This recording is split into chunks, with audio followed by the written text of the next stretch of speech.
Estou com a palavra? Pronto, pode começar. O tema que eu propus para esse grupo nosso é o Me Organiza. Por que eu me qualifico para falar sobre isso? Porque eu fiz uma trajetória como físico de estudo de propriedades emergentes. Então, eu entendo que falar sobre propriedades emergentes é algo que não me é muito distante. Isso é o que me qualifica para trazer aqui. Eu tenho uma tese de que a complexidade no universo, a complexidade nos sistemas é uma função crescente, nos sistemas complexos. A complexidade tem tendência a crescer à medida que o tempo passa. Isso de uma forma genérica. E eu vejo que a vida é uma propriedade emergente. Aí já começa a fazer o link com aquilo que eu vou falar aqui hoje. A vida, você não precisa mais do que todas essas características que nós já conhecemos dos sistemas complexos. Tem uma frase de um colega nosso que diz o seguinte: para explicar a vida, você não precisa de nada além do nível quântico. Você não precisa de subquântico para trazer a vida para uma explicação das ciências naturais. É disso que eu vou tratar. Entretanto, o ser humano incorporou um corte, que é chamado de corte epistêmico, entre símbolo e matéria, entre matéria e entre o sujeito e o objeto. Isso aparece recorrentemente, isso é universal em qualquer área do conhecimento, isso está codificado no nosso processo evolutivo. O que eu apresento aqui hoje, eu estou olhando para uma tela, mas eu acho que eu tenho que falar com a outra, porque eu estou com duas telas, acho que é aqui. Muito bem. Então, o que eu quero falar aqui hoje é: existem tantos cortes epistemológicos quanto vocês quiserem. Vou citar alguns. O primeiro, óbvio, dada a minha história, é física quântica e física clássica, mundo quântico e mundo clássico. O segundo nível eu chamaria de vida e não vida. O terceiro eu chamaria de mente e cérebro. O quarto, social e mente. E o quinto, espiritual e social. Então, é óbvio que eu, como eu já disse, eu vou me ater hoje, indo além do quântico e do clássico, à vida e não vida. Mas, óbvio que eu sonho algum dia minimamente entender o mente-cérebro, ou seja, dentro do conceito de mente está o conceito da consciência. Então, essa que é a situação. Mas de onde vem esse corte epistêmico? Aí eu vou citar um físico que eu tenho consultado. Eu tenho referência bibliográfica para o que eu vou falar aqui à vontade. Tá? A distinção sujeito-objeto, separados por um corte epistêmico, está no cerne do problema geral símbolo-matéria. Falei símbolo, já estou puxando para a semiótica. Evoluídos, começando, daí a minha escolha, pela origem da vida. A relação dos modelos subjetivos internos de um agente com seu ambiente externo, o objeto, é um problema fundamental em todos os níveis evolutivos. Aí entra a questão da hierarquia nos sistemas complexos. Aí o Paté diz assim: eu rotulei essas relações sujeito-objeto como corte epistêmico. Essa é a primeira coisa. A segunda, aí eu poderia fazer uma citação do Niels Bohr, mas eu vou saltar para sobrar mais tempo. Né? Mas ele encerra com uma chamada de um outro pesquisador que diz assim: parece-me que este par de opostos, subjetivo, absoluto, objetivo, relativo, contém um dos maiores insights epistemológicos dos mais fundamentais que podem ser extraídos a partir da ciência. Então, a ciência vai estar por trás de toda a minha procura. Então, essa é que é a ideia. Entretanto, existe o Pater, existe um cara que é físico, que diz que tem uma boa para o fechamento semiótico, mente e cérebro, ele se cala. Se cala no sentido de, assim, não tem uma proposta concreta. Mas, no caso de vida e não vida, ele tem uma proposta concreta, e aí ele propõe o que ele chama de fechamento biosemiótico da lacuna ou do corte epistemológico. É esse que é o trabalho dele, e é aí que eu gostaria de ter colaboradores para eu poder aprender um pouco sobre isso. Óbvio, colega meu lá que diz que a vida você não precisa mais do que mecânica quântica, então você tem fortes evidências de que a vida envolve um corte epistêmico entre o quântico e o clássico. Então, ele quer fazer uma proposta de fechamento, e, para isso, óbvio, se é biosemiótica, nós vamos precisar de alguém que, minimamente, eu me sinto confortável na física, alguém que se sinta minimamente confortável em biologia. Como é interface com a mecânica quântica, a biologia mais próxima é a biologia molecular. Muito embora o pessoal de biologia molecular está muito mais com uma visão reducionista, depois das descobertas do DNA e etc., do que os próprios físicos. Tem situações assim bastante interessantes. Então, alguém de biologia que se dispõe a conversar com o físico e que se dispõe a conversar com alguém da área de semiótica, linguística. Eu tenho interagido já com a professora Vera, tenho aprendido algumas coisas aí. E estou procurando alguém para conversar sobre essa biologia. Eu participei de um evento de inteligência artificial que veio uma prêmio Nobel aí, que trata exatamente da questão que eu estou procurando, que é como é que as enzimas são codificadas no DNA e vice-versa, o cachorro comendo o seu rabo. Então, as pessoas que são necessárias num grupo como esse é um físico que fala de mecânica quântica, um biólogo que tem abertura para isso e para semiótica, e alguém dessa área de semiótica mais estrita para também fazer essas interfaces.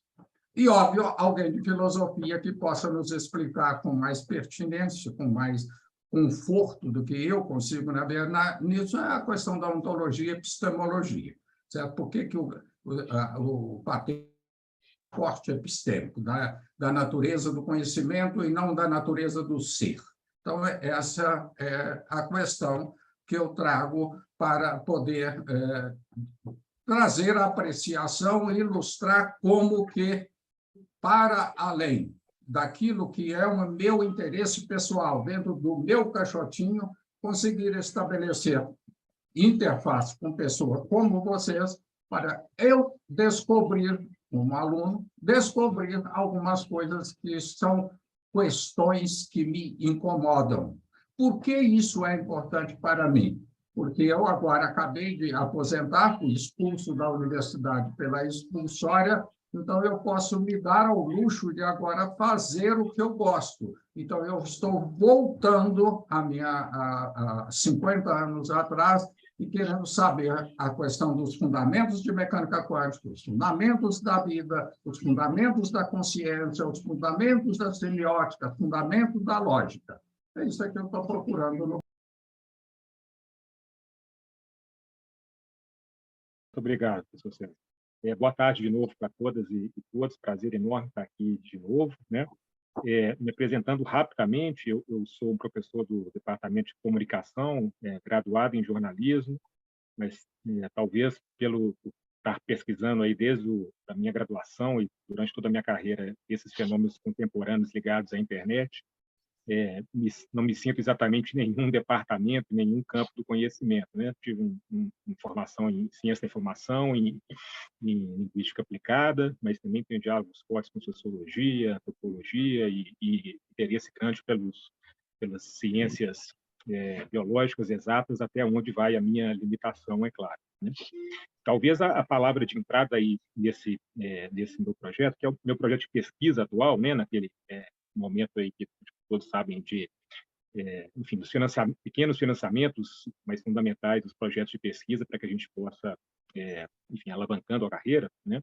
Acho que o ponto de partida aí é a ideia de plataformização, né?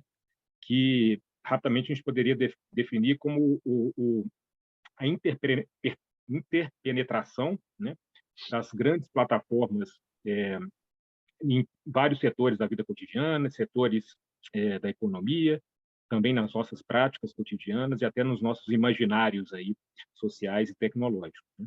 Uma plataforma, né, é um jeito, digamos, um pouco mais robusto ou crítico de nos referirmos a isso que a gente usa o tempo inteiro aí, que são as mídias sociais. Nós estamos dentro de uma plataforma aqui agora, né? Esse conceito foi cunhado há cerca de 13 anos, né, em 2010, quando esse termo realmente ganha um fôlego, para poder marcar os estudos críticos sobre esses objetos complexos, né, que têm infraestruturas pesadas, que têm toda uma lógica voltada para a datificação, quer dizer, para a produção, armazenamento, produção de dados continuamente, tem modelos de negócios muito agressivos, né, são protagonistas do capitalismo atual, são também ambientes que têm leis próprias, muitas vezes, criam suas próprias leis de funcionamento. Então, esse é o nosso olhar, quando falamos de plataformas, é uma tentativa de olhar de forma multidimensional, né, esses vários ambientes digitais cada vez mais complexos com os quais a gente lida. Isso, evidentemente, é muito amplo, né? Então, num esforço recente, eu fiz essa tentativa de estudar a plataformização da ciência, né, que é algo também bastante amplo, enfim, que é um projeto de pesquisa que tem parte de uma premissa, né, que plataformas e ciências e as práticas científicas, enfim, as ciências se auto-alimentam, né? No mesmo tempo em que a ciência é uma das temáticas fundamentais de discussão da plataforma,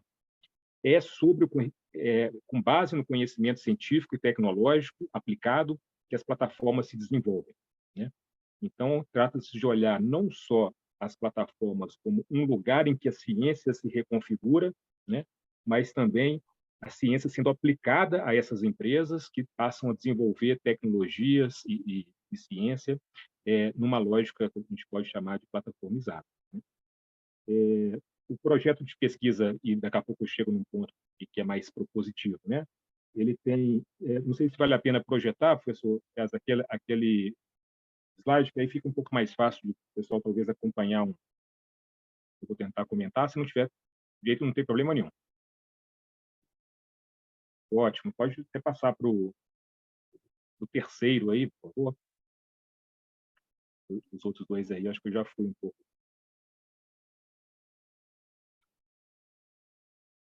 Na terceira tela, por favor. Isso. Depois, isso. Bom, então, 3 eixos de investigação, né? Os 3 me interessam do mesmo modo. Eu vou apresentar aqui, eu acho que está mais ligado ao terceiro, mas teria um prazer também de fazer adaptações aí e de pensar em algum dos outros. No primeiro eixo, eu tento trabalhar de que modo as controvérsias, né, ou as controvérsias que se dão nos ambientes digitais, elas são protagonizadas por diferentes tipos de atores, né, mas, ao mesmo tempo, elas se dão a partir desse funcionamento sociotécnico das mídias sociais, né? Então, coloquei ali um exemplo, que são 2 exemplos que a gente já trabalhou aqui em estudo de caso, pegando temas como vacina e homeopatia, né, acompanhando debates online sobre esses temas, mas tentando observar não só os argumentos que são colocados pelos diferentes atores, mas também que medida as condições de produção de discurso ali daquelas plataformas influenciam nesse debate, né? As plataformas têm regras, têm condições de uso, né, no que pode e o que não pode ser feito. Então, a gente passa a pensar que essas controvérsias elas são reconfiguradas a partir das dimensões sociotécnicas das plataformas. Então, essa é uma das frentes. Essa eu já vem trabalhando há um bom tempo, né, mas continua como uma frente importante. Uma segunda, que acho que talvez esteja mais próximo do interesse de alguns e algumas aqui, é pensar como que as lógicas das plataformas, né, vão reconfigurando diferentes instâncias da ciência, né, as práticas científicas, agendas científicas, normas científicas, protocolos, né, ou, se fosse falar de uma maneira mais simplista, o quão dependente, né, as práticas científicas contemporâneas são das plataformas, né? Um exemplo que a gente comentou na última encontro, que não está aí, é a necessidade de processamento em nuvem, em grande escala, né? Inclusive, é hoje objeto de editais do próprio CNPq, para que pesquisadores que precisam desse poder computacional possam viabilizar suas pesquisas. Mas coloquei dois exemplos, um exemplo mais prosaico, talvez, né? Acho que todo mundo já deve ter visto aí o Academia Duo, o ResearchGate, né? Que são esses sites de autopublicação, né? E que trazem implicações, digamos, importantes, né? Para todo o processo de validação científica por pares, de modo de circulação da comunicação científica, que foi constituída aí em torno das revistas, né, ou dos anais ao longo aí de décadas e décadas. Né? Então, as lógicas das plataformas, elas vão reconfigurando diferentes instâncias da ciência. Poderíamos falar do Google Scholar como uma métrica, né? Os exemplos aqui seriam inúmeros. E, por fim, essa ideia de pensar o protagonismo exercido pelas plataformas na produção de conhecimentos científicos e tecnológicos na contemporaneidade. Né? Nós, como vinculados ao FMG, temos um exemplo em casa dos mais emblemáticos, né, que é a relação forte do Departamento de Ciência da Computação com a Google, né, um departamento de relação de muito tempo. Né? Cito aí o exemplo de desenvolvimento de soluções, produtos ou de enfim, aplicações na área de saúde. A Google, a Alphabet Google especificamente, é bastante voltada para isso, mas poderíamos pensar isso em vários setores, de segurança, de alimentação. Isso aí tudo foi pensado ainda antes os chats GPT da vida, né? Que agora estão dando um outro salto qualitativo para essa discussão, tornando ela mais complexa. Dessa frente, aí eu pediria para mostrar a última tela, é a seguinte: o que eu comentei na última reunião e trago aqui de novo como uma ideia assim um pouco mais concreta, né, é de um projeto de pesquisa que eu espero começar de cooperação internacional com uma das professoras que está mencionada aí, a Judith Keibach, que é professora da Universidade de Utrecht, lá na Holanda. Estamos esperando o resultado de um edital, que é em torno, que tem como questão principal discutir a sustentabilidade, né, das grandes infraestruturas de dados, ou dos data centers, ou das grandes plataformas de vídeo, etc., em termos de consumos energéticos, consumos de água, então impactos também nas suas inserções territoriais em diferentes cidades. Né? Essa é uma questão nova e, curiosamente, vem sendo assumida em grande parte por pesquisadores de comunicação e mídia na Europa, né? E que, então, acho que é uma questão que pode nos trazer várias interfaces possíveis, né? À medida que a gente está lidando aí com algumas das temáticas que estão esboçadas nesses prints de artigos que eu coloquei aí, né? Uma variável que também me interessa, e já encerrando, é identificar aí as dimensões de colonialismo nisso. Quer dizer, há uma relação de poder, como sempre há, né, entre norte e sul, ela se reforça na lógica das plataformas, e nós que fomos sempre provedores de insumos, né, de matéria-prima, entre aspas, para o norte, essa relação se reconfigura agora com essa ideia de prover energia, de processar dados, que é também uma questão que atravessa um pouco essa pesquisa que está sendo plantada agora, vamos dizer assim. Dos eixos 2 que tinham sido colocados, né, como sugestão, eu vejo o eixo 5 aqui, utilizações tecnológicas resultantes das leis, que têm conduzido à melhoria da qualidade de vida, mas que estão se comprovando como insustentáveis, né? Esse tema 2 parece que bate muito diretamente com isso que eu levantei, 5, desculpa, com isso que eu levantei, mas eu acho que também há interfaces com outros aqui que a gente pode ir conversando ao longo do tempo.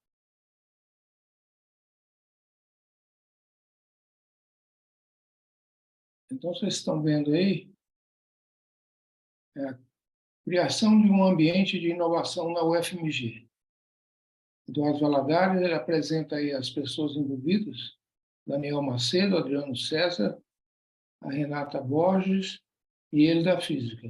Então, tem gente DCC, FACE e Física.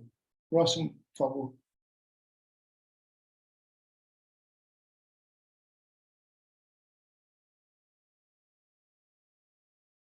Então, ele diz o seguinte: a inovação tem um caráter multi e transdisciplinar. O desenho das universidades brasileiras foi concebido de modo a desconectar espacialmente as várias áreas do conhecimento. A arquitetura dos institutos pressupõe um ensino passivo, quadro, figura central do professor, carteiras enfileiradas, atitude passiva dos alunos, falta de contato com problemas reais. Este cenário contrasta radicalmente com as tendências mundiais, que são protagonismo dos alunos, trabalho em equipes multidisciplinares, contato com problemas reais, ambientes de coworking, ideação, ambientes de maker, prototipagem, geração de startups, resolução de problemas de empresas e da comunidade. Próxima. Então, ele mostra aí o template de disciplinas transversais na UFMG. Oficinas de Projeto, Empreendedorismo e Inovação, que ele chama OPI. Então, ele mostra algumas fotos, trabalho em equipe, desafio, tomada de decisão. Próximo. A experiência dele. Protagonismo dos alunos. E diz, tem 2 slides, 2 figuras, 2 fotos. A instrutora de Arduino, Virginia Sartiro, e é aluna do curso de Engenharia de Controle e Automação. Metodologia, aprendizado ativo. Então, ela é responsável por esse assunto. No próximo, contextualização do problema. 3,7% da água doce do planeta está no Brasil. Então, eles estão propondo ali o que eles chamam de chuveiro inteligente. A distribuição de água tem um quadrinho à esquerda, por baixo de baixo, o norte, centro-oeste, sul, sudeste e nordeste. Então, próximo, Laboratório de Inovação, de novo, LIPS, Laboratório de Inovação e Prototipagem, LIPS. Pesquisa, graduação, pós-graduação, empresas junto, laboratório multiusuários. Empresas residentes, startups, empreendedorismo social e inovador. Então, ele mostra aí 3 fotos do trabalho de estudantes com orientadores em salas que eu suponho que sejam um departamento difícil. Próximo. A proposta, então, a proposta dele. 1. Oferta de disciplina simultaneamente para a graduação e pós, utilizando metodologias ativas centradas no protagonismo dos alunos e em desafios reais, problemas de empresas e da comunidade. Os pós-graduandos atuam como mentores de seus colegas da graduação. 2. Desenvolvimento de métricas de avaliação orientadas para resultados. 3. Fomento da criação de startups. 4. Sinergias com os diversos atores do ecossistema de inovação de Belo Horizonte. 5. Dissertações e teses e publicações afins ao ecossistema. Então, o tema principal são os ecossistemas que levam até a trabalho.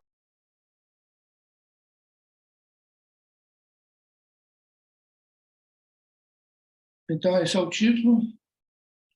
Eu sou o expositor. E, se eu tirar isso, pronto. Tem aí uma citação. Como é que eu faço para... Eu não tenho controle da transparência, né, Eliane? Eu queria jogar um pouquinho para a esquerda minha, para poder ler, não, né? Não, é só eu que tenho.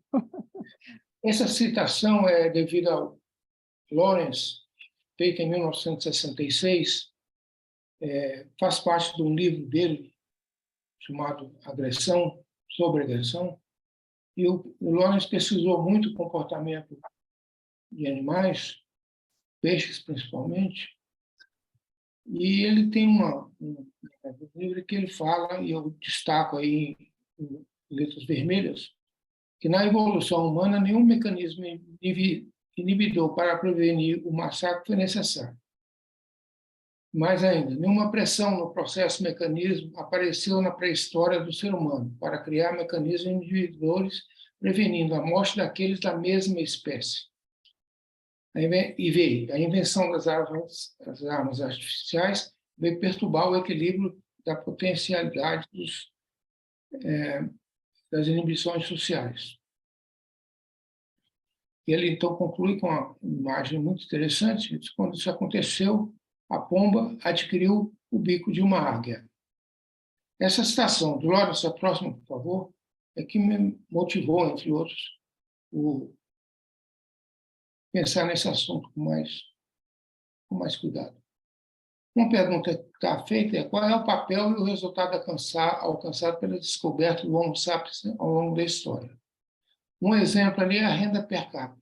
A gente vê que a evolução da renda per capita, portanto, tem trabalho e tecnologia por trás dela, começa a crescer de forma dramática a partir de 1800. É praticamente um crescimento vertiginoso que não vinha ocorrendo nos primeiros 2000 anos. Próximo. Um outro exemplo é que o conhecimento humano e o desenvolvimento alcança a biologia. Nós temos aí os mesmos dados numa curva em dimensões reais e na outra logarítmica, que vai desde o surgimento da vida até o computador pessoal, é o último aqui que aparece, passando por agricultura, arte, Homo erectus, Homo sapiens e assim por diante. E no lado à direita tem essa escala em escala logarítmica, que mostra que o sistema ele é complexo nesse sentido, ele é autossimilar. Em todas as escalas aparecem em cima dessa linha reta que tem um certo decaimento caracterizado por um fractal. Muito bem. Próximo. Então, a evolução biológica e a tecnologia humana, ambas mostram uma aceleração contínua, indicada pelo tempo mais curto para o próximo evento. Por exemplo, foram 2 bilhões de anos da origem da vida às células e 14 anos do computador PC ao World Wide Web. Os resultados e exemplos. Eu dou aí alguns resultados. Por exemplo, em 2005 foram produzidos mais transistores a baixo custo que grão de arroz.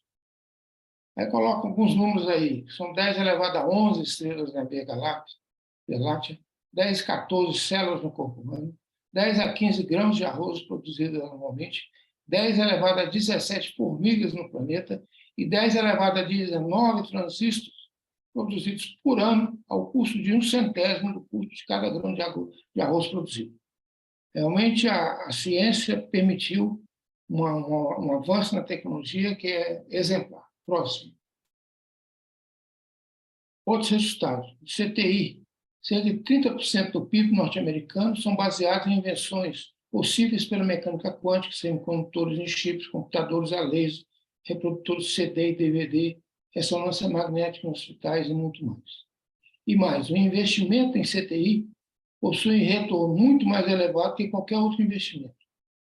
Então, dado aí, o retorno social para cada 1% do aumento da área de gasto por área, então aumenta 1% na área de saúde, de gasto ou de investimentos, o retorno é 0,30% em saúde, 0,25% em educação, 0,03% em defesa, 0,01% em infraestrutura e 9,92% em CTI. Então, mostra por que onde o pessoal está atrás do dinheiro, né? Não é em educação, não é em saúde, em CTI. Próximo. Amazônia e as leis da termodinâmica. O primeiro, eu anuncio a primeira lei da termodinâmica, que afirma que matéria e energia não podem ser criadas ou destruídas, somente transformadas. A energia não desaparece. E nós temos, então, a lei de conservação da massa. A segunda lei afirma que a entropia de um sistema cresce na direção de um máximo. Entropia, eu digo, é a quantidade de energia não é mais capaz de realizar trabalho em um sistema. É uma energia perdida nesse aspecto. Dessa forma, a natureza está num processo permanente de desordem. E aí, ao lado dessas duas leis, como exemplo da ciência aplicada ao desenvolvimento insustentável, eu digo, gerado a partir da Revolução Industrial, que considera prioritariamente ou apenas a primeira lei da termodinâmica, ou seja, a transformação de energia. E o desenvolvimento sustentável, que incorpora a segunda lei da termodinâmica, que propõe que o equilíbrio não seja atingido, que se reserve um pouco de desequilíbrio para a realização de outros trabalhos futuros. É o desenvolvimento que não esgota os recursos para o futuro. Esse é a Amazônia, às vezes, da termodinâmica, é um exemplo negativo, digamos assim, da aplicação da ciência e suas tecnologias. Próximo. Tem uma frase aí, devido a Pierre Teilhard de Chardin, é que nós mesmos somos o nosso pior inimigo. Nada pode destruir a humanidade, mas a própria humanidade. E os dados mais recentes, que a população humana alcança 8 bilhões e outras formas de vida estão sendo dizimadas. O Homo sapiens destruiu 2/3 das florestas tropicais, recifes de corais, e 1 milhão de espécies lutam agora contra o desaparecimento. Então, a conclusão de estudo é que podemos estudar e descrever casos semelhantes e apresentar propostas de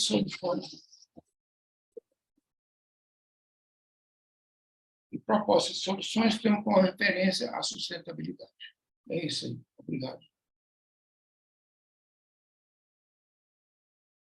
Bom, eu começo só lembrando, esse é o nosso grupo, esse projeto é Água é Vida, e eu quero só tirar isso daqui. Ups, perdão. Basicamente, a proposta é também discutir sobre as leis da termodinâmica e a organização de comunidades e sistemas, e aí eu estou falando em redes tróficas, produtividade primária, biodiversidade. Segundo tópico seria a água, que eu vejo como um denominador comum das atividades humanas e sustentabilidade. E o terceiro, mudança climática e sustentabilidade. Desastres, seus impactos e adaptações. Aí tem alguns dados que não vamos usar agora, mas eu só achei que seria bom colocar para dar uma ideia do porquê desses 3 tópicos. Especificamente aqui para uma discussão nos grupos, eu queria primeiro lembrar o seguinte: nós temos ainda na universidade, de uma maneira geral, uma visão essencialmente disciplinar. Eu não quero, com isso, eliminar o poder e o papel da disciplina, mas eu acho que é essencial a gente ter uma visão transdisciplinar. Eu começaria dizendo que a gente precisa discutir conceitos básicos em ecologia, numa visão transdisciplinar. O nosso entendimento de conceitos de sustentabilidade, produtividade versus biodiversidade. Por exemplo, hoje existe uma discussão que até muito recente não fazia muito sentido, todo mundo mais ou menos concordava que onde eu tenho mais produtividade, eu necessariamente teria mais biodiversidade. Tem uma corrente mais recente que acha que pode ser exatamente o contrário.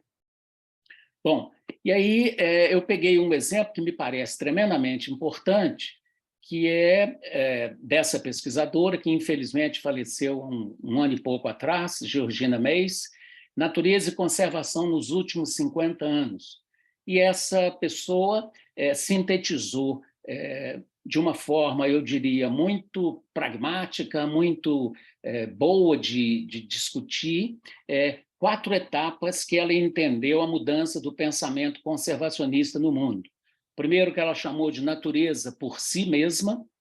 Segundo, natureza apesar do homem.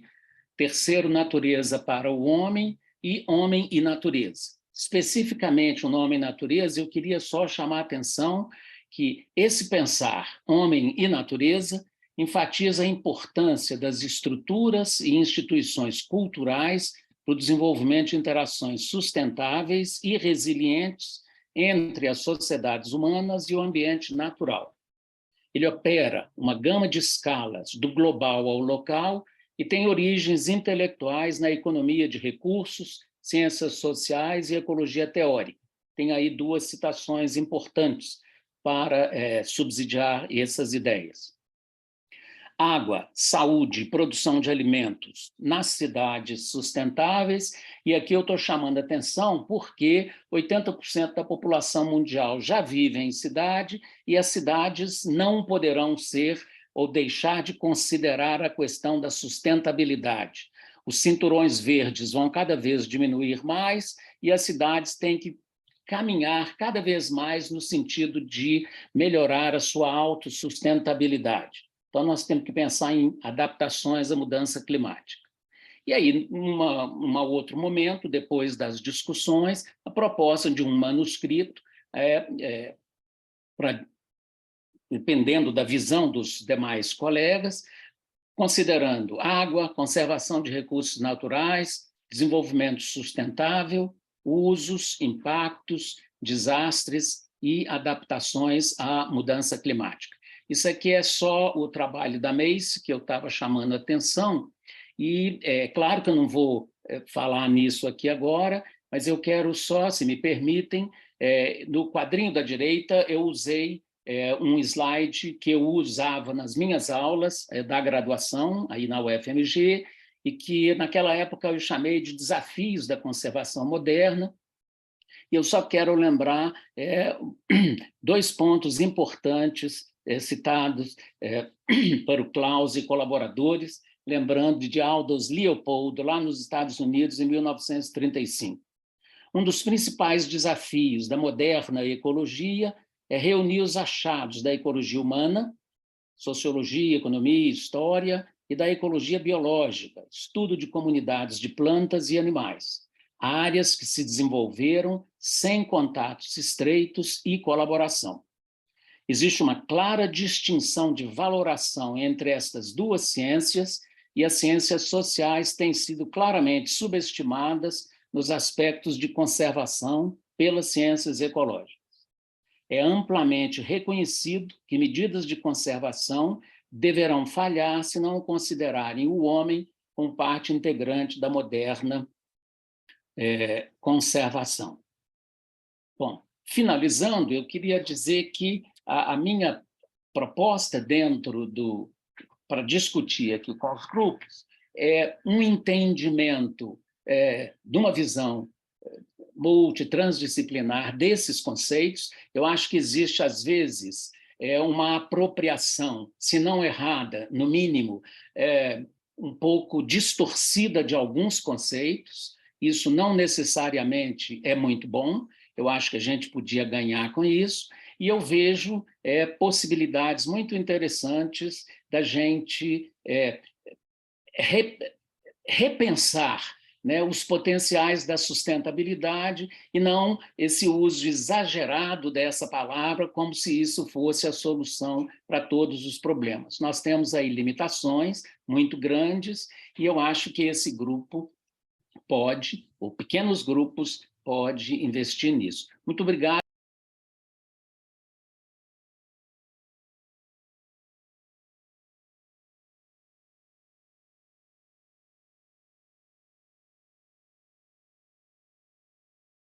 Me apresentei no encontro passado, mas benefício de quem não estava presente. Eu sou professora da Faculdade de Letras, sou linguista, e a minha pesquisa é sobretudo uma pesquisa de base quantitativa, de grandes quantidades de dados linguísticos,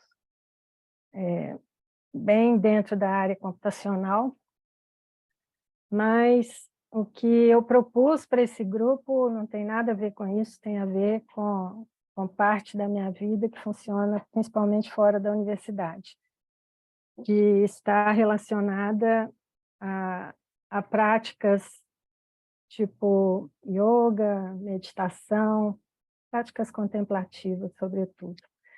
E nos últimos anos tem me chamado muito a atenção o fato de que a qualidade de vida reportada pelas pessoas vem decaindo.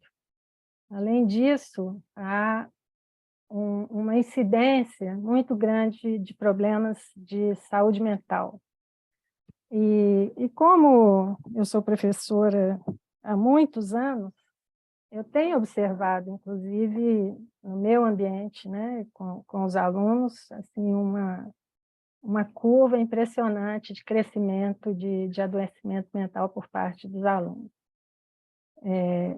Acredito que isso tem muito a ver com o estilo de vida que todos nós temos levado, né, principalmente nas grandes cidades, e que me parece estar muito relacionada à questão de sustentabilidade, né? A sustentabilidade tanto da vida individual como da vida coletiva e da vida no planeta.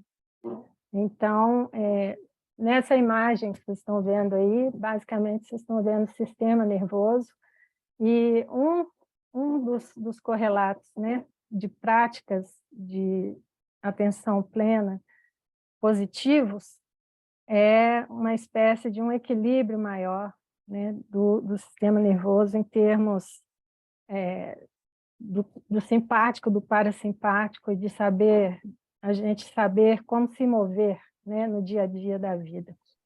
Nesse gráfico aí, a gente basicamente tem o resultado de um estudo que mapeia o peso de 12 doenças mentais em 204 países, numa pesquisa que pegou dados de 1990 a 2019, e mostra, basicamente, os anos de vida perdidos em função de doenças mentais.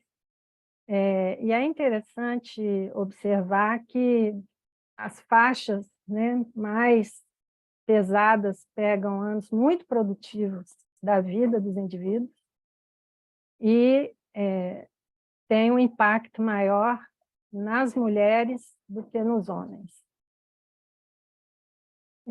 Nesse slide, a gente tem aí diversos tipos de práticas que estariam dentro desse grande conjunto das práticas contemplativas, e há diferentes tipos de práticas que podem ser exercidas, né? Muitas vezes, quando a gente fala em práticas contemplativas, as pessoas acham que a gente tem que morar numa caverna, né? Abandonar a vida produtiva, e absolutamente não é isso, né? É o contrário. É uma busca de uma vida mais rica, mais feliz, mais produtiva para o que importa para o indivíduo, mas de uma maneira que preserve justamente a vida e não destrua a vida do indivíduo. Mindfulness é definido a partir do que diz o Jon Kabat-Zinn. O Jon Kabat-Zinn é professor emérito da Faculdade de Medicina da Universidade de Massachusetts, e foi ele que popularizou e, de uma certa forma, tornou mais palpável, né, para a sociedade a noção de mindfulness e de atenção plena. Então, ele define mindfulness como um estado de consciência que emerge ao se prestar atenção de uma forma específica, porque é um prestar atenção de propósito, então tem uma intencionalidade do indivíduo.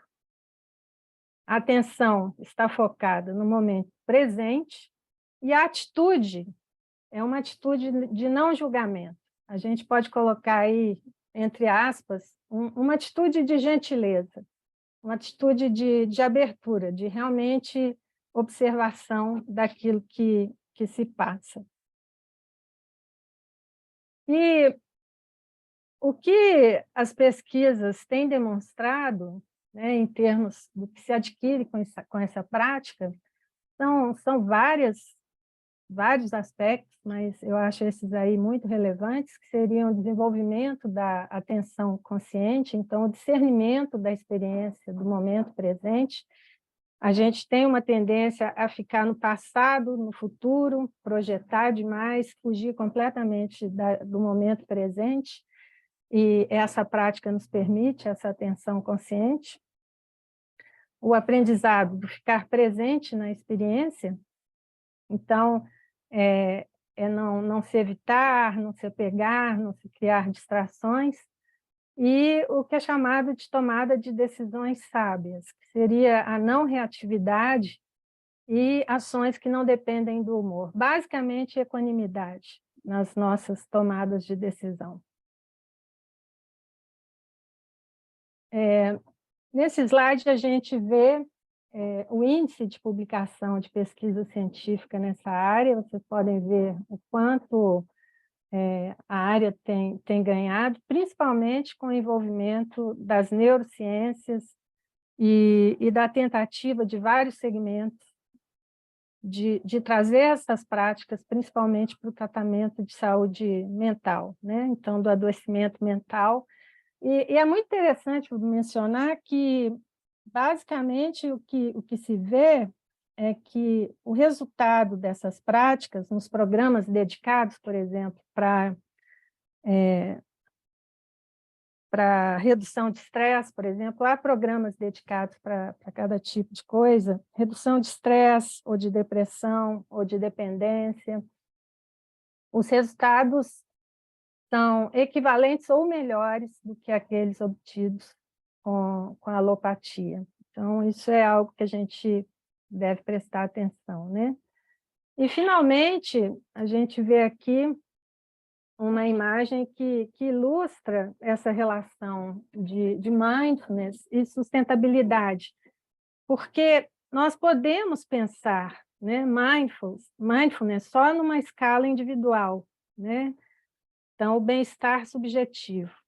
Mas acontece que, ao entrar nesse bem-estar subjetivo, uma série de outras questões são trazidas ao foco, né? Inclusive, a flexibilidade, capacidade de adaptação, uma conexão maior com a natureza, uma atenção maior a questões ligadas ao ambiente, ao consumo, a nossa relação com outras pessoas e ativação de certos valores nucleares, saúde física, o ativismo social. E essa rede, ela leva, então, a um bem-estar coletivo e planetário, que é o que a gente busca, então, através dessas noções de sustentabilidade, né? Então, o meu objetivo com a participação nesse projeto é tentar dialogar com os colegas e ver interfaces e tentar entender como nós podemos trazer as práticas contemplativas para o nosso dia a dia, para a nossa convivência no ambiente de trabalho, com novas éticas nos nossos relacionamentos, nos relacionamentos humanos, e, naturalmente, também como nós aplicamos isso à nossa própria vida, melhorando, então, a nossa própria sustentabilidade.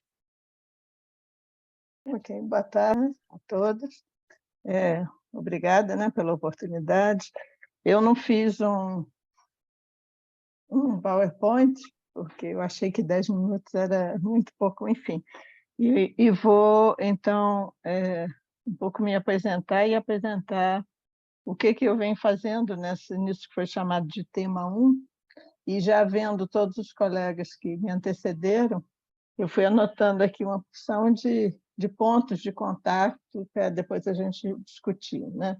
Bom, eu sou uma arquiteta urbanista que, desde 93, estou no departamento de geografia, no Instituto de Geociências, e atuando na graduação e na pós-graduação, e eu trabalho basicamente com a urbanização, com cidades, com a dimensão territorial e também social enfim, das formas de ocupação do espaço, de apropriação do espaço, etc.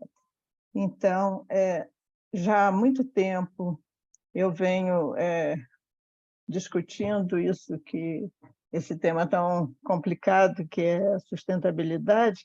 Lá em 2000, eu fiz um pequeno artigo, que na época era ainda mais ou menos novidade, que chamava Desenvolvimento Urbano Sustentável. É uma contradição de termos, né?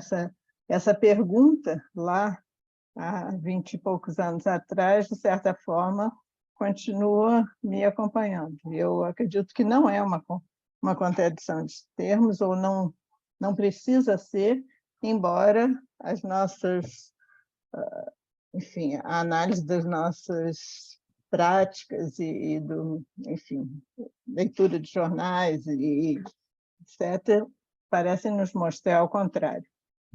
Então, esse projeto que eu venho há algum tempo discutindo se chama Natureza e Cidade na Periferia, e a ideia é tentar entender melhor as relações entre natureza e cidade, né? Isso tem uma inspiração em autores da ecologia política e também tem uma inspiração forte no filósofo francês Henri Lefebvre, que parte, né, dessa perspectiva de que o espaço é um produto social e que ele aponta um pouco para um futuro de que as relações sociais da urbanização vão entremeando e se estendendo por todo o espaço, né?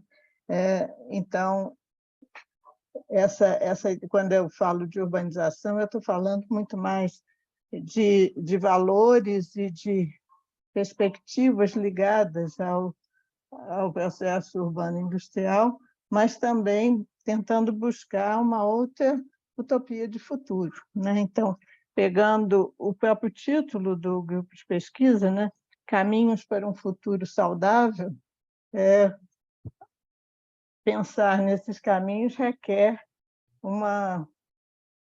entre outras coisas, tentar superar várias das dicotomias, né, que o par de opostos, talvez, como o Alfredo falou, né, que emergem disso, da própria ideia de natural construído, natural artificial, de rural e urbano, de uma série de concepções ou pré-concepções das nossas formas de ocupar e de nos apropriarmos do espaço, que são carregadas dessas visões muito dicotômicas e muito carregadas de valores negativos. Em geral, do ponto de vista ecológico, sustentável, etc., a urbanização e a cidade é vista de uma perspectiva muito negativa, e eu resisto bastante a essa ideia, e a pesquisa tenta mostrar, principalmente, tanto no debate teórico quanto no campo das práticas, uma série de elementos de que é possível, que outras práticas são possíveis, enfim, difíceis, mas possíveis, né? Então, o projeto tenta problematizar basicamente duas coisas. Uma é que a urbanização se dá como um processo autônomo, desvinculado do que acontece nos espaços não urbanizados, sejam eles naturais, rurais, agrícolas, etc. E a gente quer ver isso como uma perspectiva muito mais articulada, né? A outra coisa que também o projeto tenta apontar é a ideia de que o planejamento ou as políticas públicas ou, enfim, as propostas de intervenção nesses espaços se faz exclusivamente ou direcionada pelo Estado, né? E mais recentemente, com uma parceria clara com a iniciativa privada, com o capital privado, mas a gente quer não necessariamente demolir isso, mas mostrar, analisar criticamente uma série de iniciativas, de experiências que se desenvolvem, se articulam à margem dessa polarização e que podem nos ensinar muitas outras formas de reprodução coletiva, de apropriação do espaço da natureza, na direção de uma outra urbanização em moldes mais sustentáveis ou mais saudáveis, como diz o título da pesquisa. Isso já foi feito, vem sendo feito em outros projetos, com outros, enfim, com estudos ligados à autogestão de moradias, estudos ligados à produção do espaço metropolitano via loteamento, e, no momento, nossas pesquisas vêm se concentrando muito na ideia de produção de alimentos numa perspectiva agroecológica, saudável, né, para usar esse termo, e as transformações potenciais que isso podem trazer em termos de pensar uma outra urbanização possível, né? Tanto alguém falou alguma coisa? Não, né? Então, a gente vem trabalhando nos últimos anos, nos últimos 10 anos, praticamente, muito fortemente ligados com a extensão. Eu coordeno um grupo, se chama AUE, Grupo de Estudos em Agricultura Urbana, que a gente vem identificando uma série de práticas e iniciativas na área de produção de alimentos a partir das próprias comunidades, etc., que parece apontar numa direção de uma metrópole mais saudável, né? Eu fiquei lembrando a Eliane falando, eu sempre falo de um conjunto de mulheres agricultoras que, em interlocução com a gente, elas diziam que elas viviam deprimidas e tomando remédios tarja preta, etc., várias vezes por dia, e que, a partir do momento que se engajaram na agricultura urbana, etc., que elas encontraram outras formas de equilíbrio e de satisfação e largaram os remédios, etc. Claro que a saúde mental não é simples assim, mas só estou aqui puxando, né, alguns elementos importantes, né? Então, a outro ponto só que eu queria rapidamente colocar é porque na periferia, né? A ideia de periferia tem tanto a ideia das periferias urbanas metropolitanas, da riqueza de possibilidades disso, mas também dessa ideia mais anticolonial, né? Uma ideia crítica do que se pode construir a partir da periferia do capitalismo e construir, inclusive, outros conceitos de urbanização que não sejam só os modelos urbanísticos importados, etc. Enfim, é por aí o projeto e o convite, né, para seduzi-los a ver um pouco dessas possibilidades, né, de interface muito dificultadas sempre por situações de extrema desigualdade, né, que caracterizam a nossa sociedade. Mas, apesar disso, a gente tenta aprender, né, com essas práticas. Acho que é isso, e estou à disposição para qualquer esclarecimento. Obrigada.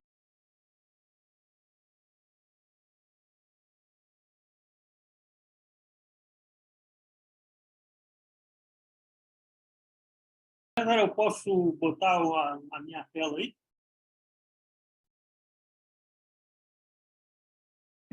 Tá bom, então vamos lá.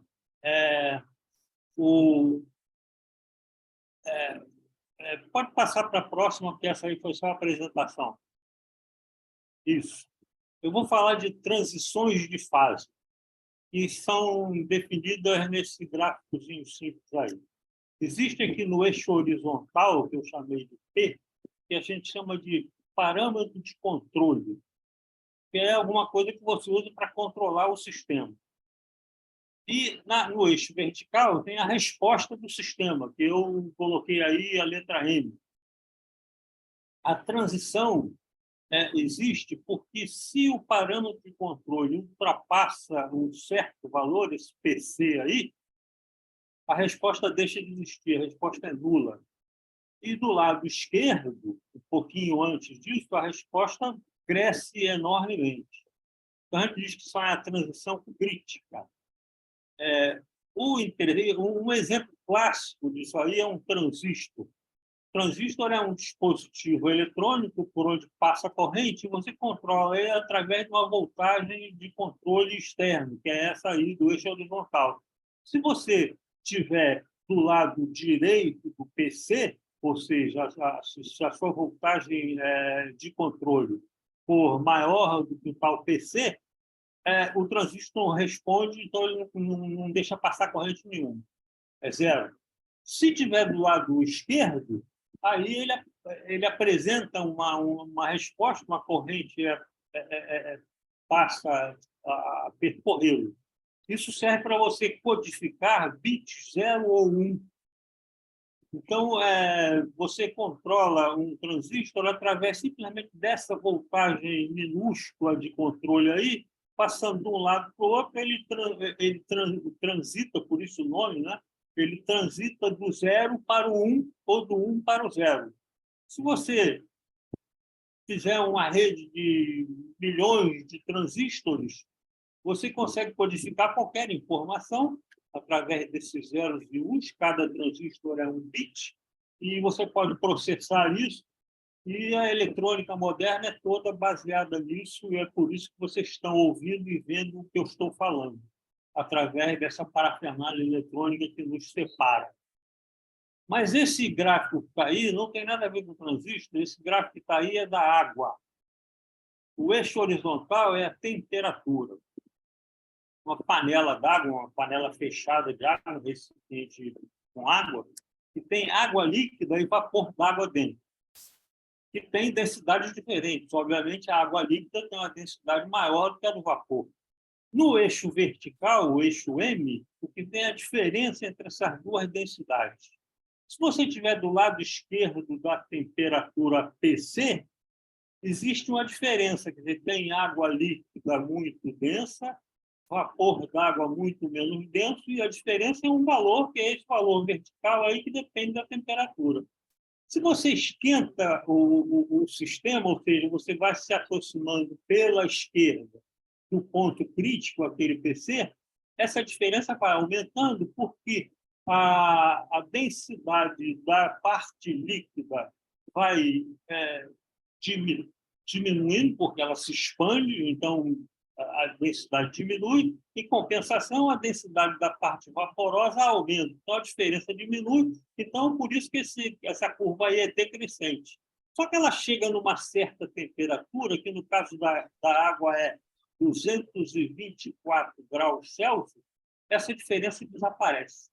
Ou seja, a partir de 224 graus Celsius, a substância água só tem uma fase gasosa, homogênea, não tem duas, líquido e vapor.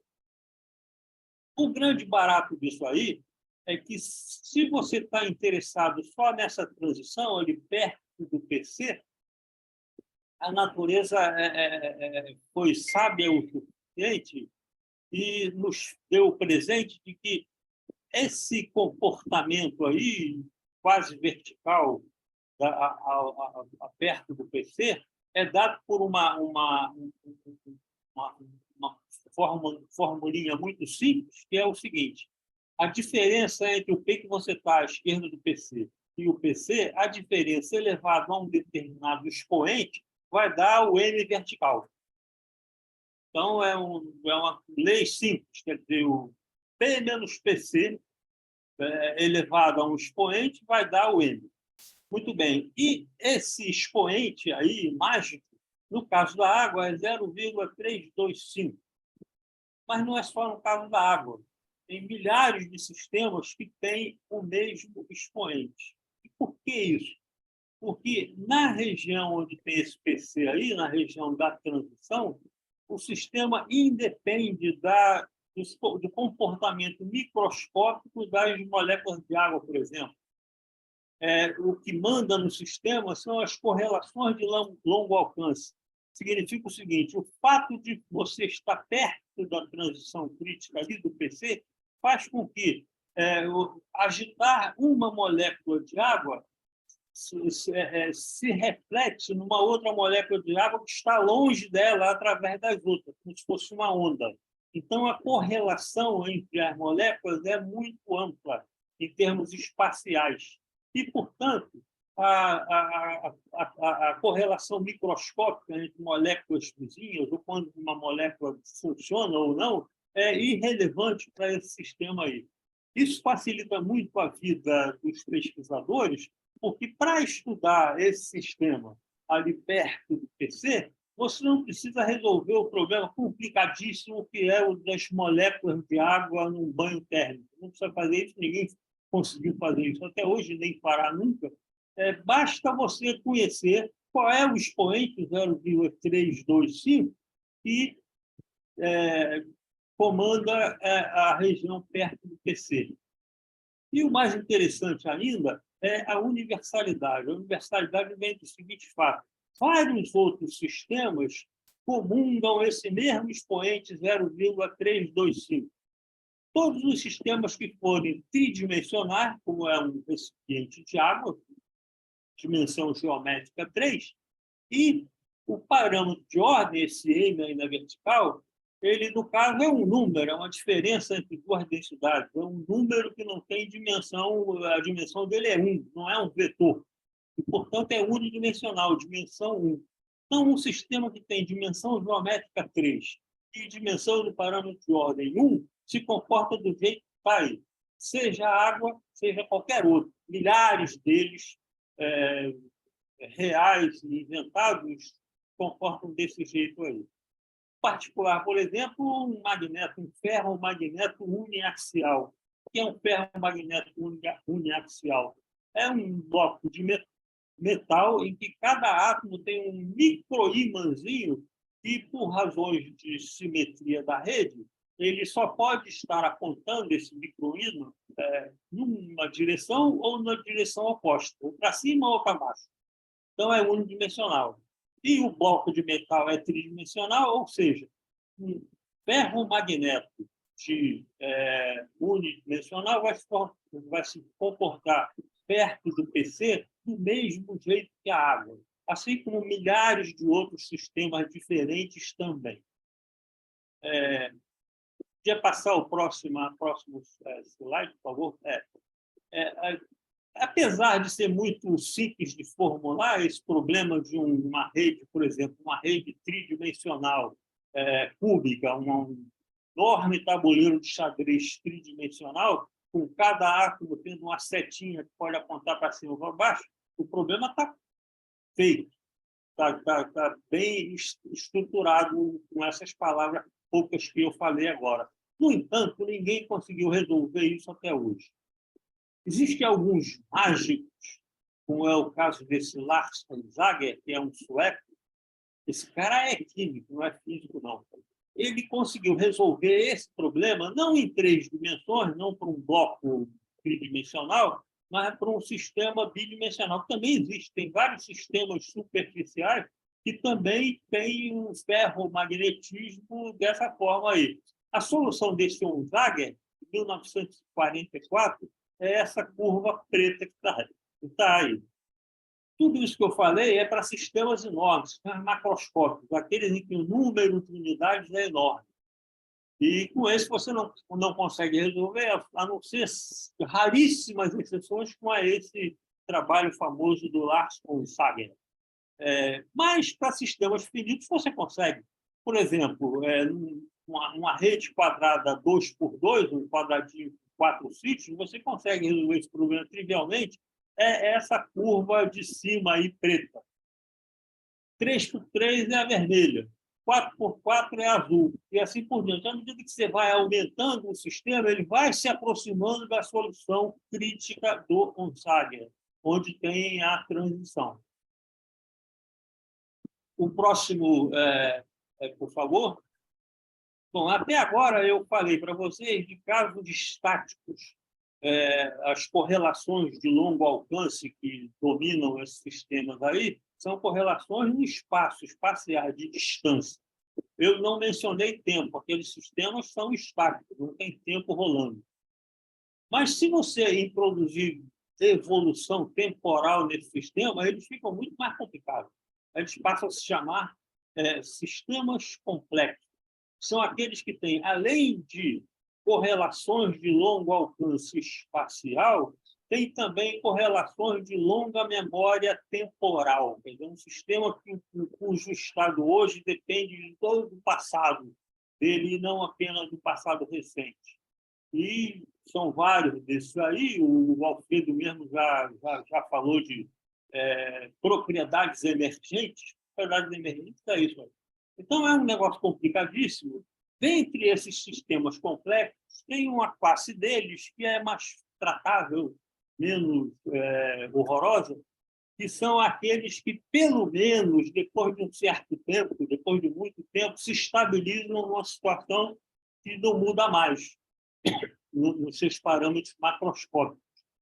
E aí você pode medir as coisas. Um exemplo é esse, que eu coloquei esse gráfico complicado tridimensional aí, que se trata do seguinte: é uma população de indivíduos, cada um com seu patrimônio, todos eles, durante o ano, eles multiplicam o seu patrimônio por algum valor porque trabalharam ou porque investiram em criptomoeda ou o que for. Enfim, o patrimônio deles aumentou de algum jeito, cada um independentemente. Quando chega no final do ano, esses indivíduos têm que pagar imposto. O imposto que eles podem pagar podem ser colocados na forma regressiva ou na forma progressiva. A forma progressiva significa o seguinte: a taxa de imposto paga pelo indivíduo rico é maior do que a taxa de imposto paga pelo indivíduo pobre. Por isso é progressiva, ou seja, a taxa de imposto, a percentagem do patrimônio dele que ele paga de imposto, aumenta com o patrimônio. Quanto maior o patrimônio, maior a taxa de imposto que ele vai pagar. Essa é progressiva. E a regressiva é o contrário. E isso é o que está nesse eixo P aí, no chão desse gráfico tridimensional. Quando o P é positivo, à direita do zero, você tem uma taxa de imposto progressiva. E quando o P está abaixo do zero, é negativo, a taxa de imposto é regressiva. Muito bem. O eixo M, tudo isso eu estou falando aí no chão desse gráfico aí. No eixo M, dessa linha azul aí, que vocês podem reconhecer que é a mesma coisa que as duas outras anteriores que eu mostrei, só que agora está ao contrário, tocado do lado positivo para o lado negativo, mas é a mesma coisa, tem uma transição crítica do mesmo jeito. Então, do lado no eixo M, está uma medida da igualdade da população. Quão igualitária essa população é? Então, quanto maior a taxa de imposto progressivo aplicada, maior vai ser a taxa de igualdade ou de equidade da população. O índice de Gini, por exemplo, que mede justamente o contrário, a taxa de desigualdade, ela teria diminuído.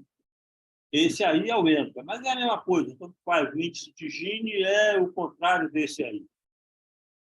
O problema é que, quando você aplica taxação regressiva do lado esquerdo do zero, não tem controle. Do lado direito, você pode controlar. Você botando uma taxa de progressividade, uma taxação progressiva mais forte ou menos forte, você pode controlar a desigualdade. A desigualdade pode ficar maior ou menor. E de uma forma contínua. Se você for medir a distribuição de patrimônio da população, vai desde o mais rico até o mais pobre, tudo preenchido, sem nenhuma lacuna no meio. Então, tem a classe pobre, a classe média e a classe rica. Do lado esquerdo do zero, ao contrário, cai todo mundo nessa reta zero aí, nessa retinha que apareceu com os pontos azuis ali. Zero significa o seguinte: é a desigualdade total. Um sujeito detém todo o patrimônio da sociedade e os outros não têm nada, morreram de fome. Ou seja, a sociedade foi colapsada. Houve um colapso e acabou tudo. Muito bem. Então, a primeira lição fundamental que a gente pode tirar desse modelo aí, muito simples, é o seguinte: se nós queremos controlar a desigualdade crescente na população mundial, então nós temos que mudar a taxa de impostos de regressiva para progressiva. Acontece que em todo mundo a taxa que é válida, que é usada, é a regressiva. Por isso que a nossa desigualdade em todo o mundo está aumentando, aumentando, aumentando, e vai aumentar cada vez mais. Não tem controle. Do lado esquerdo ali do zero, não tem controle. Não adianta você controlar, porque o destino final vai ser esse aí. Um indivíduo com tudo e os outros com nada. Ou seja, a sociedade foi extinta. Muito bem. Isso é resultado de um modelo computacional, mas a realidade tem a ver com isso. Quem leu o livro do Thomas Piketty, um economista francês que ficou famoso aí, ele escreveu um livro que, o título em português é O Capital do Século XXI. Então, é recheado de dados, muito bem escrutinado, não tem como você negar aquilo que está ali. Um dos vários pontos que ele coloca lá é o seguinte, é que antes da Segunda Guerra Mundial, a taxação de impostos nos Estados Unidos era regressiva. E a desigualdade da sociedade americana estava aumentando. Até que deu no que deu. Deu a queda da Bolsa de 29, depois a guerra em 39, e explodiu tudo. Ou seja, ele estava do lado esquerdo daquele zero ali. A partir daí, os dados do Piketty mostram o seguinte, que os Estados Unidos mudou, inverteu completamente a taxação de regressiva para progressiva, a partir da Segunda Guerra, de 45 em diante. Resultado foi a etapa maravilhosa dos Estados Unidos, em que eles evoluíram completamente, a indústria deles cresceu enormemente, a riqueza deles aumentou, e até 1980, quando chegou o Ronald Reagan, que resolveu reverter de novo. A desigualdade, desde 45 até 80, na sociedade americana, veio diminuindo. E depois de 80, quando Ronald Reagan reverteu de novo a taxação de progressiva para regressiva, está aumentando, e nós estamos nesse caminho para o abismo até hoje, e vamos continuar enquanto a taxação continuar regressiva. Enquanto passar para progressiva, não tem jeito. Bom, então, a primeira lição que a gente tem é o seguinte, é que temos que mudar no mundo inteiro a taxação regressiva para progressiva, ou seja, os mais ricos têm que passar a pagar uma taxa de imposto maior do que os mais pobres. Se isso não ocorrer, nós vamos continuar indo para o abismo da desigualdade crescente cada vez mais. Finalmente, tem uma outra maneira de você evitar o colapso. O colapso é nessa região, nessa parede da esquerda aí, vertical, que tem uma linha preta limitando ela aí. Esse H, no eixo vertical aí, são medidas ou programas de renda mínima, tipo Bolsa Família. Então, é possível, mesmo com a taxação regressiva, você evitar o colapso, se livrar dessa parede aí vertical, onde o M é zero, e ir para lá para dentro, o M maior que zero, e, portanto, a sociedade sobrevive de algum jeito, a partir de aplicação de programas desse tipo, Bolsa Família, suficientemente forte. Então, se você passar de um ponto ali do lado do zero e começar a subir na parede ali, vai chegar uma hora que ele sai de escola da parede e vai para dentro. Então, você resolveu paliativamente o problema do colapso. Aparentemente, porque, nesse caso, o que você vai ver se medir a distribuição de patrimônios da sociedade, ela não é mais contínua. Não vai desde o indivíduo mais pobre preenchido até o indivíduo mais rico. Tem um lobo com um minúsculo lobo de indivíduos muito ricos e um lobo enorme de indivíduos miseráveis. Então, você divide a sociedade em duas castas. A casta dos muito ricos, muito pouco, muito ricos, e a taxa da maioria da população de miseráveis, o que também não resolve nada o problema da desigualdade. Eu gostaria de dizer para vocês o seguinte: eu não sou contra programas do tipo Bolsa Família, ao contrário, sou inteiramente a favor. Tem que salvar o sujeito que está morrendo de fome, tem que dar comida para ele. Então, o Bolsa Família faz isso, e outros programas de renda mínima faz essa coisa, eu sou a favor disso aí. Só que eu quero alertar o seguinte, que isto não resolve o problema da desigualdade crescente. A solução definitiva do problema da desigualdade crescente é mudar a taxação de regressivo para progressivo. Bom, muito obrigado.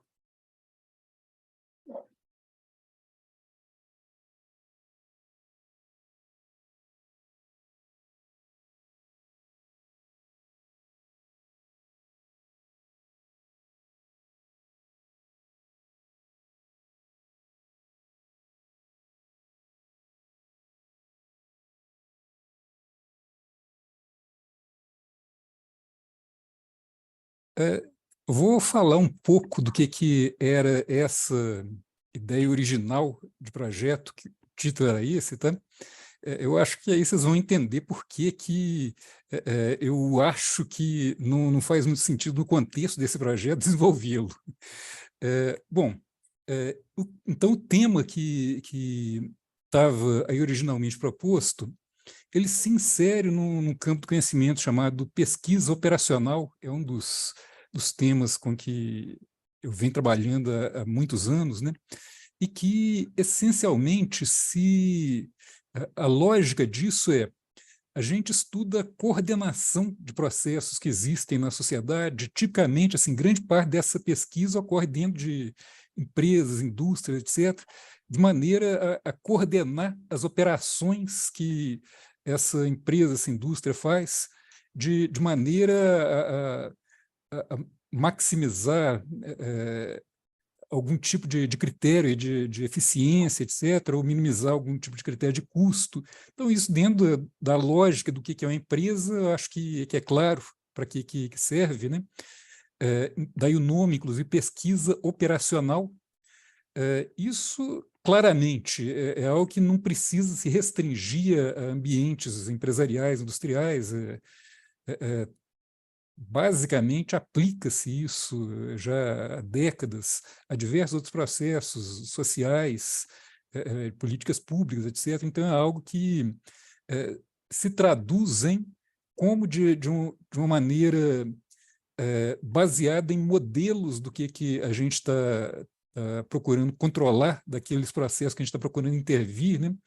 A gente consegue mudar como que aquele processo se organiza, essencialmente coordenando de maneira diferente as diversas peças que têm de interagir ali no processo, para que as coisas funcionem melhor, de maneira mais eficiente, né?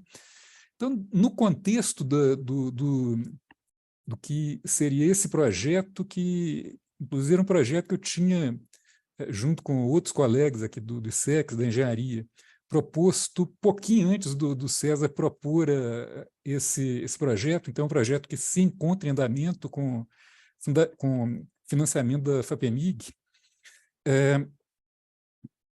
A ideia do que está nesse projeto diz respeito a fazer esse processo de coordenação no contexto do que seriam as chamadas energias renováveis, do que seriam aquelas, por exemplo, plantas de produção solar, eólica, a questão do armazenamento, da transmissão de energia, etc., para maximizar o aproveitamento dessas fontes renováveis, para minimizar as perdas, etc., né?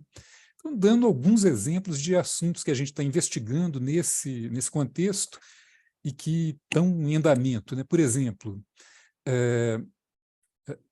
tem um certo debate aí no setor elétrico brasileiro se a gente deveria construir plantas de armazenamento de energia no Brasil, de maneira a viabilizar que as energias renováveis, como solar e eólica, possam ser produzidas a todo momento, enquanto elas enquanto tem a disponibilidade dos recursos para gerá-las, né? E a energia ser usada a partir do momento em que alguém precisar.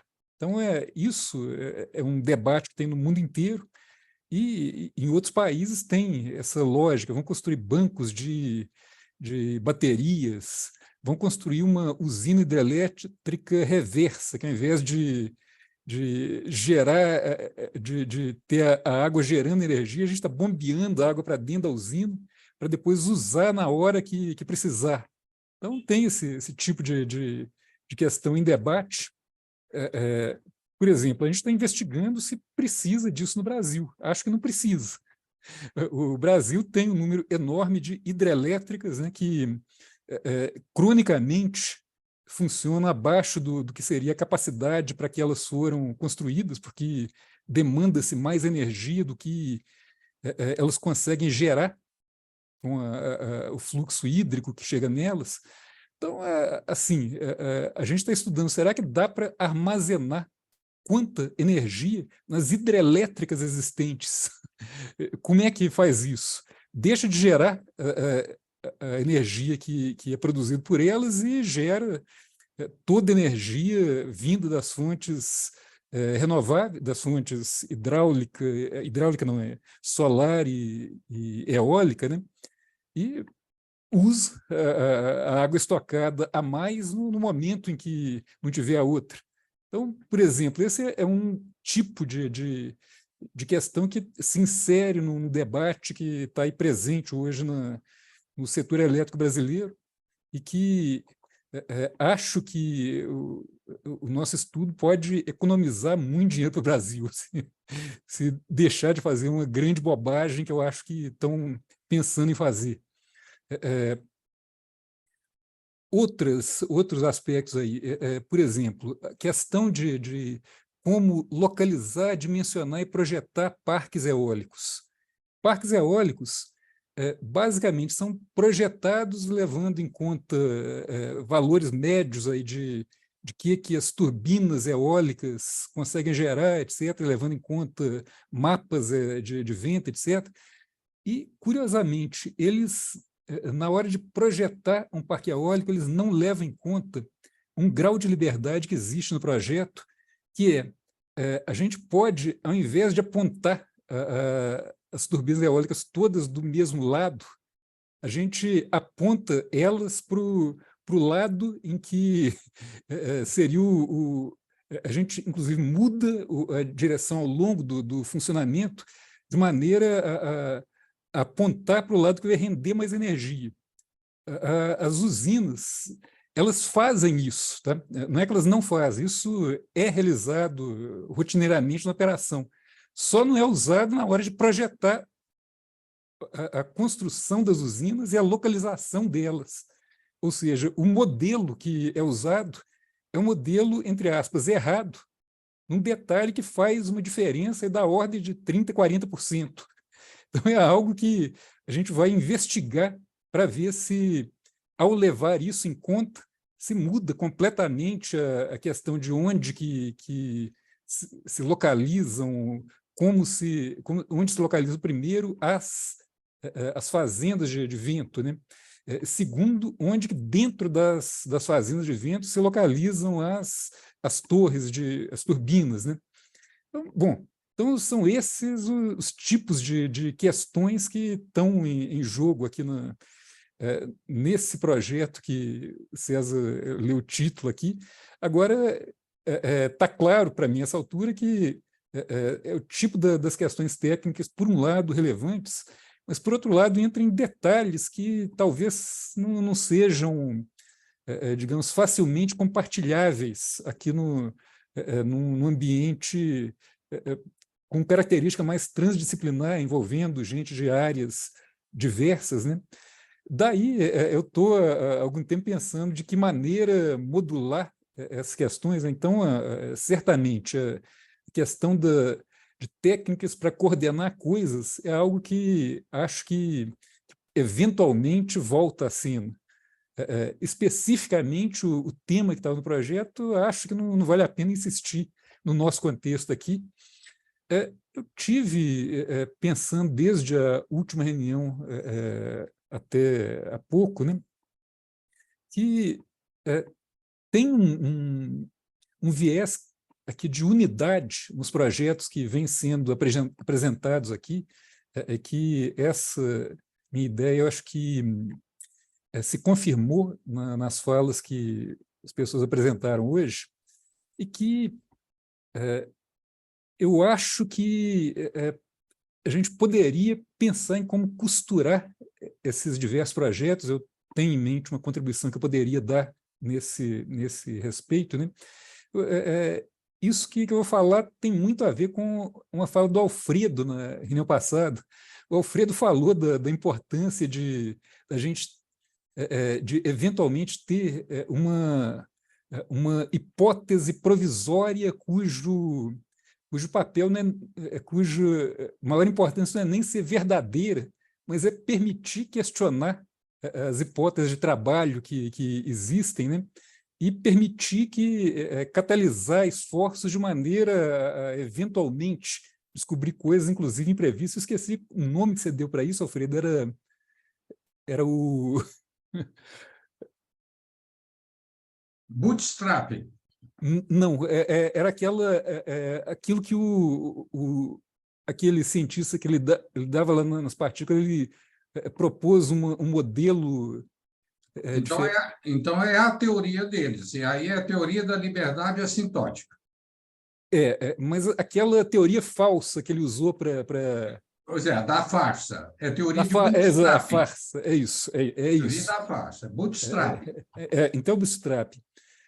Olha só, acho que, dada a diversidade de questões, a Heloísa, o Chico Barbosa, eles falaram nisso assim, mais especificamente, né?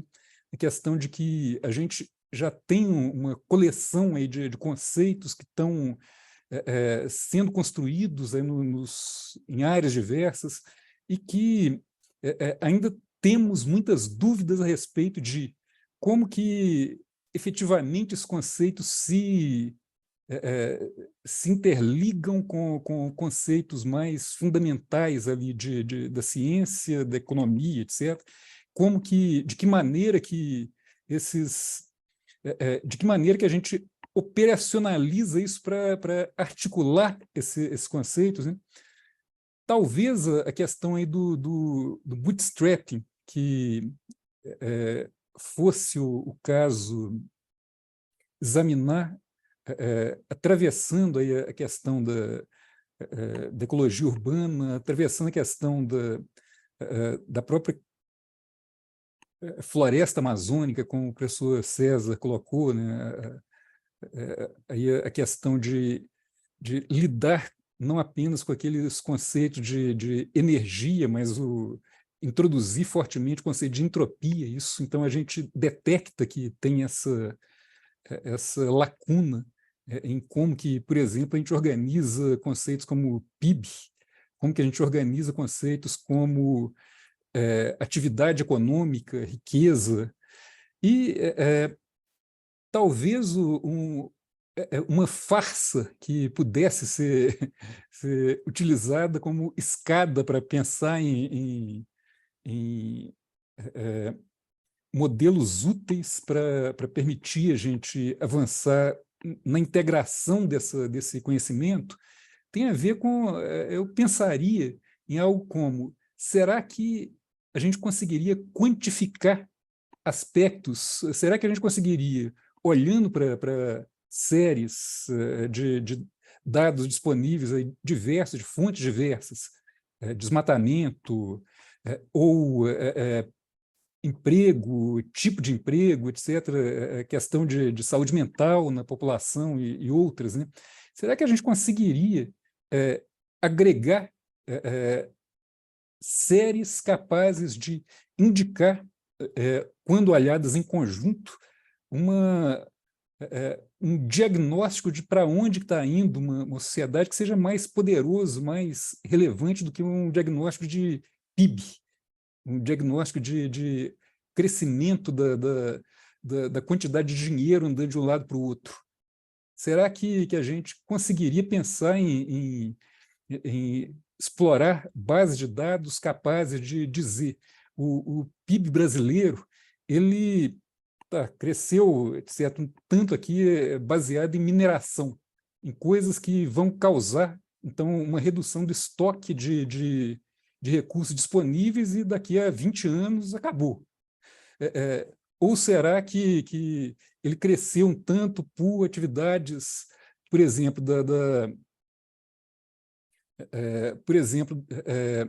da agricultura familiar, que vai trazer um tanto de outros tipos de processos colaterais que, se a gente medir o que está envolvido nisso, possivelmente a gente acha indicadores capazes de indicar que a importância dela é muito maior do que a importância, sei lá, de R$1 ganho lá movimentado na agricultura familiar, muito maior do que R$1 movimentado em extração de minério de ferro, algo que o PIB não é capaz de fazer.